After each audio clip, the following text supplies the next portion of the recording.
porque eu prometo que eu farei assistir esse anime. Talvez até te deixar preparado para uma das melhores experiências da sua vida. Principalmente se você gosta de aventura, drama ou aquela obra de chorar. Me da muchísima pena que seas peor que la teibolera que se metió con mi marido. Tá, tu vai ficar? Maravilha. Então, acho que tudo que o Psyu do ensaio, como meus vídeos, precisam para começar é uma frase do anime ou alguma citação foda de algum pensador fudido. Mas eu não tenho nenhuma frase marcante do anime para resumir meus sentimentos, nem mesmo sei citações. Porque eu não leio porra nenhuma que seja mais complicado que o Diário de Banana, então eu vou ter que tentar ser autossuficiente. Olha só essa frase que eu fiz. Tem como explicar uma paisagem?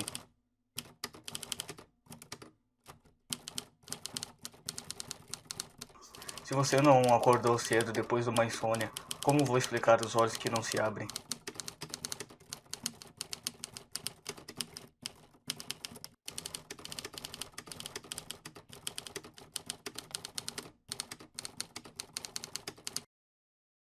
Falar sobre o anime seria redundante, por esses motivos, esse vídeo seria como nadar na fábrica de chocolate, esperando a caceta de um chocolate. Mas como sou supérfluo, só tenho a ditar que sei o que sei.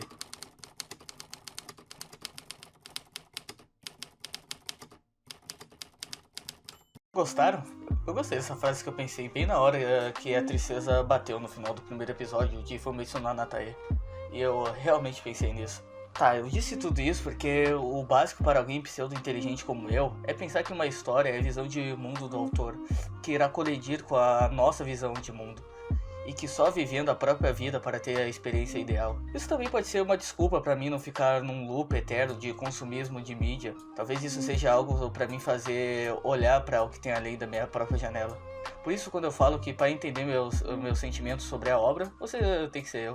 Eu sei que isso pode ser em qualquer coisa, mas Fumetsu no Anatae é mais. Ele provoca esse tipo de sensação de único. Essa colisão de ideias entre telespectador e obra é como uma conversa com os aproveitamentos de uma boa história. Só que a Fumetsu no Anatae é bem mais sentimental. Então às vezes eu sinto que eu não tenho nada que eu possa dizer que não esteja na tela. Esse meu pensamento é um problema. Como criador de conteúdo eu gosto de tirar algo a mais dos animes que eu falo. Talvez nem pareça, mas eu tento. Só que Fumetsu no Anatae fala sobre a vida, algo que é muito confuso, que ficou ainda mais confuso depois de eu assistir o anime, que termina com E. E o quê? E chorou? E caraca, só pode ser chorou, deve ser isso, porque esse é um daqueles animes de chorar com uma estrutura bem simples, então não tem exatamente muito o que falar de subtexto, talvez. Isso pode ser até um defeito do anime, mas acho que eu tô viajando, porque é bem longe disso na minha perspectiva. Porque é tipo o Shadow of the Colossus, não tem muito o que explicar além de tu mata Colossus. O resto tá no jogo.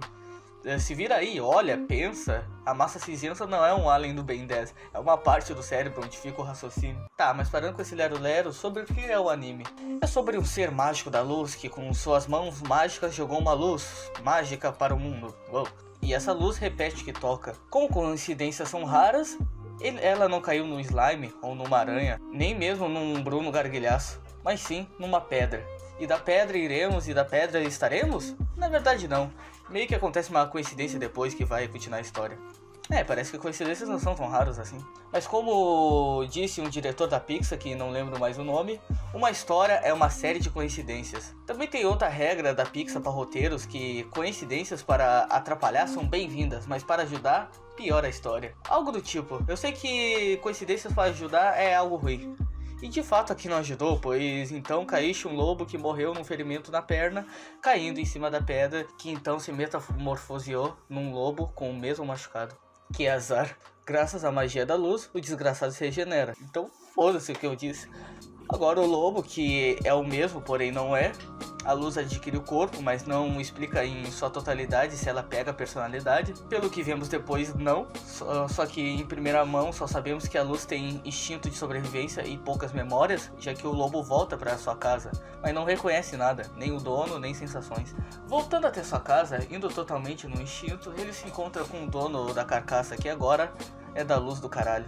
Daí pra frente é a história, e eu não fico à vontade de continuar falando sem avisar que vai ter spoiler. Também não fico à vontade de não falar o que eu quero, então vai me dizer que não se interessou depois dessa premissa. Agora, falando da história, toda a técnica de apresentação do menino Fuji é fantástica, tendo já de cara uma informação intensa que nós sabemos e ele não. O lobo que volta não é o dele. Então já temos uma certa conexão com o garoto que vive na tragédia, que não tem nem mesmo um lobo de verdade. Não sendo um sentimento de pena, mas sim um de solidariedade, pois até esse momento do anime a gente tem a impressão que sabemos mais do que ele, por causa que Fuji é muito inocente. Mas Fuji, em algumas partes no episódio, mostra ter consciência de tudo à sua volta. Porém, ele é otimista demais, ele ignora muita coisa. Podemos até interpretar que sim, Fuji sabia que não era seu lobo, mas de qualquer jeito era uma companhia muito parecida e muito preciosa. Todo esse lado mais humano do anime vai acompanhando pela narração eloquente do caso anormal do lobo, que já estamos envolvidos por conversarmos com ele. E essa bizarrice específica sobre a luz com vida é a nossa conexão com o mundo, portanto é a nossa conexão com Fuji. E nessa narração basicamente é sobre o lobo sentindo pela primeira vez a vida, o começo de um todo. Isso que dá um fantástico contraste com o Fuji, que podemos até não aceitar durante o episódio, mas no fundo sabemos que a vida dele está no fim. Sua morte é inevitável. Fuji é um menino condenado à morte, mas que nunca para sorrir e sempre está tentando. Então, mesmo que normalmente essa personalidade exageradamente positiva seria de encher o saco em qualquer outra obra, aqui, na situação do Fuji, é louvável. Ele está sozinho e o estado das casas mostra o tempo que se passou e que os recursos estão acabando. Tanto que quando ele consegue um peixe, Fuji comemora, pois fazia tempo que ele não conseguia um. Então, enquanto aprendemos sobre a verdade trágica de Fuji, que primeiramente parecia bela e acolhedora, somos prometidos para o céu, o paraíso, onde toda a sua aldeia foi, buscando uma vida boa, terra prometida que está atrás das montanhas. Por esse exato motivo, Fuji está sozinho. Tudo isso sobre o povo dele é explicado em diálogo expositivo, mas não gratuitamente como um feite da vida, mas sim porque o Fuji está falando com o lobo. Isso também é um elemento narrativo fortíssimo, pois mostra que o coitado do Fuji não tem nem mais ninguém para conversar. Então, para ele não desabar, ele é obrigado a não parar de falar com seu lobo. Mais uma vez, algo que seria irritante, o fato dele não parar de falar, aqui é louvável e cada vez mais nos sentimos próximos da tragédia de Fuji e entendemos o porquê ele é assim. Ele não é simplesmente otimista porque sim, ele não é falador porque sim. Tudo tem uma verdade muito triste. Por estar sozinho, Fuji insiste que está conversando com o lobo, mas sabemos que ele está falando sozinho, pois sabemos que o lobo não entende. Não porque é um lobo, isso já seria um fator, mas também porque esse nem ao menos é o lobo dele. Porque, porra, caraca. É tudo errado na vida desse cara. E o que faz esse episódio ser extremamente triste é a insistência em Fuji em se manter positivo, sempre com um sorriso no rosto e falando de forma alegre. Tanto que, se você não viu, mesmo falando todos esses fatores tristes direto, no episódio em si não parece, pois toda hora Fuji está esperançoso, está feliz, está fazendo cenas engraçadas com seu jeitinho bobo de ser. Assim o episódio passa rápido, sendo gostoso de assistir, dando mais uma camada de aproximação com Fuji, que se não fosse ele, provavelmente seria uma tortura assistir toda essa história. O Fuji tenta tanto se manter otimista que acaba deixando a gente otimista, por sempre estarmos observando ele na perspectiva do lobo, mas às vezes escapa sua solidão e dor, em frases que não mostram seu rosto, ou na cena onde ele reza antes de abrir a porta, porque ele ouviu os sinos e ele quer muito que isso signifique que alguém voltou para casa. Mas não, tava ninguém. O sino tocou por causa do esquema que ele fez para pegar peixe. E sabe o que torna essa cena poderosa? E sabe o que torna todas as cenas tristes poderosas? O contraste. Porra, nessa cena o desgraçado sorri. Porra, é muito triste. Fuji continua falando com o lobo, que não mostra personalidade, deixando a gente desesperado, além de dar uma camada a mais de interpretação. Desesperados, eu digo, pois o fato do lobo mal mostrar personalidade acentua ainda mais a solidão de Fuji. E a camada de interpretação vem da gente ter que adivinhar se o lobo liga pro Fuji ou não. Na moral, isso dá em cenas poderosas, como na cena onde o Fuji admite que estava falando sozinho. Foi quando eu baixei a guarda, pois nesse momento ele admitiu não saber o que o lobo sente. O desespero é tanto que ele verbaliza seus sentimentos, antes sutis, agora jogados na nossa cara, num momento que não era esperado, pois além de ser uma catarse, também traz outro fator que empodera a experiência. Fuji, depois de desabafar, achar que o lobo não o entende, Fuji o olha de novo e diz que não. Isso seria injusto com o lobo que ficou com ele esse tempo todo. Mas não temos certeza de nada. Se a gente acredita ou não se o lobo tem sentimentos para com Fuji, depende somente de nós, o telespectador. Só temos certeza que o lobo segue seus instintos. Todas as cenas de afeto do lobo podem ser interpretadas de maneira bem mais fria, como instinto de sobrevivência ou blá blá blá. Se o lobo tivesse a personalidade do meu cachorro, eu saberia que ele gosta do Fuji, pois ele o lamberia.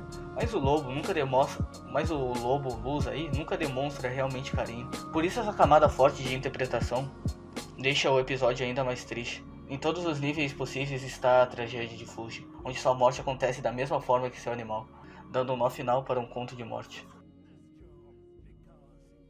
Eu não vou ficar surpreso se você se perguntar, depois de ter ouvido tudo que eu disse sem assistir um anime, o porquê tu deveria assistir.